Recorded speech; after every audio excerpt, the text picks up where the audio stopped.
আমারে সংসার।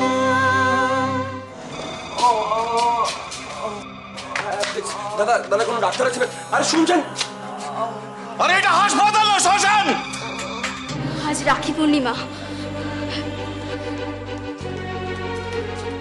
আমি আমার দাদার নামে মঙ্গল কামনা করে ঠাকুরকে পুজো দিয়েছি আজ। আমার দাদার কোনো অমঙ্গল হতে পারে না, কোনো অমঙ্গল হতে পারে না আমার মা।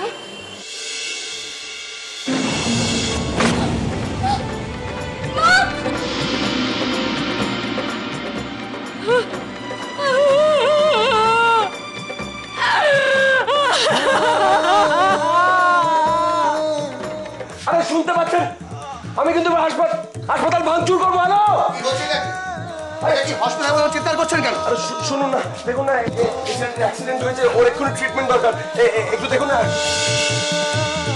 অ্যাক্সিডেন্টটা হলো কিভাবে, কোথায়? আপনি কি এখন এইসব ইতিহাস শুনবেন না পেশেন্টটাকে ভর্তি করবেন? এই পেশেন্টটাকে ঢুকতে ঢুকতে এখন মারা যাবে। দেখুন, এটা পুলিশ কেস। পুলিশ না আসা পর্যন্ত আমি কিচ্ছু করতে পারবো না।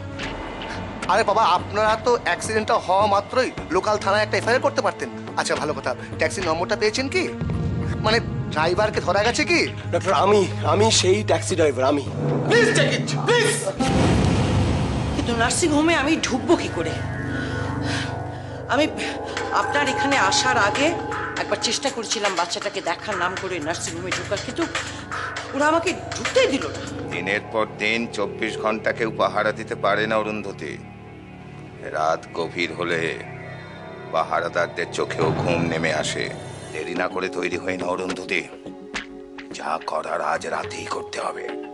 কিন্তু আমি একা, দীপ্তি আর বাচ্চাটা কি মানে? দীপ্তিকে তুমি ছেড়ে দাও। ছেড়ে দেবো? শুধু শুধু পাপের বোঝা বাড়িয়ে কি লাভ? তুমি তো কখনো মা হওনি, তাই জানো না মায়ের স্নেহ কাকে বলে। বাচ্চাটাই যদি না থাকে, ওর মা কি নিয়ে বেঁচে থাকবে? বাচ্চাকে হারিয়ে দীপ্তি বাঁচতে পারবে না। যাও অরুন্ধতী, আর দেরি করো না, যাও। আমার ট্যাক্সিতে পলাশের অ্যাক্সিডেন্ট হয়ে গেল। দেখুন, আপনার এখানে থাকাটা ঠিক হবে না। পুলিশ আসবে, পুলিশ এসে আপনাকে নিয়ে টানা হাঁচড়া করবে। তার থেকে পুলিশ এলে আমি সামলে নেব। আপনি বাড়ি যান।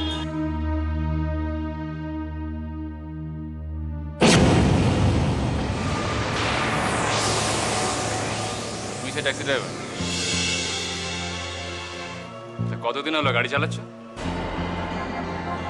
প্রায় বছর 2 হবে। অ্যাক্সিডেন্টটা হলো কি করে? মালকে গাড়ি চালাচ্ছিল নাকি? আমি মদ খাই না। নাকা চৈতন, মদ খান? তাহলে কি ঘুমিয়ে ঘুমিয়ে গাড়ি চালাচ্ছিলে? স্যার, ওনার কোনো দোষ নেই। তুই কে? আমি পেশেন্টের মামা। পেশেন্টের মামা? আমি যতক্ষণ না কিছু জিজ্ঞেস করবো, একটা কথা যেন মুখ থেকে না বেরোয়, ঠিক আছে? এই, ওখানে যাও। দেখুন স্যার, আমি বলছিলাম যে যা কথা হবে থানায় গিয়ে চলুন। আপনি যান, আমি বাড়িতে গিয়ে সমস্ত খবর জানিয়ে দেবো। লাবণ্য, তোমাকে আমি আবার ধন্যবাদ জানাতে এসেছি। নিশ্চয়ই বুঝতে পারছো, আমাদের পরিবারকে শেষ করে দেবার জন্য কিছু লোক উঠে পড়ে লেগেছে। কিন্তু আমার খুব ভালো লাগছে এই ভেবে যে আমি একা নই লাবণ্য, তুমিও আছো আমার পাশে। আমাদের ফ্যামিলির কিচ্ছু হবে না, কিচ্ছু হবে না। মেজমা, তুমি কিন্তু শুধু শুধু ভয় পাচ্ছ। আচ্ছা, আমাদের ফ্যামিলিকে কে শেষ করতে চাইবে বলতো? আর কেনই বা চাইবে? অনেক আবেগে ভেসে না গিয়ে চোখ কান খোলা রেখো।